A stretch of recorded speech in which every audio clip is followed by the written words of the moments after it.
Every week I read the news or I hear the news. We're going to have a peace treaty with Hamas in Gaza, a peace treaty with the Hezbollah in Lebanon, and it looks like we're going to have a peace treaty somewhere else, maybe in the Strait of Hormuz. Peace, peace, peace, peace, peace. John Lennon said, give peace a chance. Yeah, I guess so. Well, that includes getting a little peace over in the Ukraine. Maybe while we're at it, can we get that too? Except for one thing, there is no peace, neither here nor abroad, and there never really will be, I suspect, until Jesus sets up his kingdom. I know there will be in the great by and by, but yeah, how about the nasty here and now? And what about here and what about now? You know, we want to talk about that this Sunday, and what I want to do is to give you a tremendous present that I think that you can add to your spiritual arsenal of weapons. Maybe something that you could use against the enemy of your soul, and this is something that I think that we need to understand, I want to understand, and something I think that we deeply desire to embrace, and that's letting peace rule in our lives. Because without it, we can't make good decisions. Without it, we can't move right. And without it, we can't love right. And we can't maintain a relationship correctly. And so believe me when I say this, that we really can't drive, or we could drive away people from our lives, people that we love, people that we need in our lives, simply because we have no peace, merely because our life is chaotic.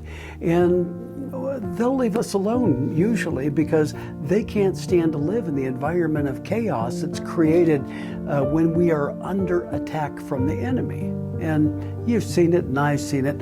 All of us have people that we know that we need to be careful around, with what we need to say, what we need to do, how we need to act, because we know that once we tell them what we need to say or feel we want to say, they may fly off the handle. And we already know they're going to flip their wigs off. And we already know that they're going to fall apart. We already know that they're going to collapse or maybe get angry or maybe get hysterical. And, there's no peace there. And I think that's it.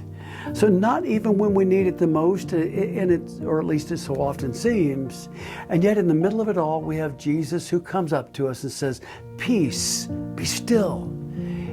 I like that in the world that we live in. I need that in the world that we live in. But this I know, that everything that Satan does, he does to shake up our lives. And he does so with the idea of destroying that peace in mind.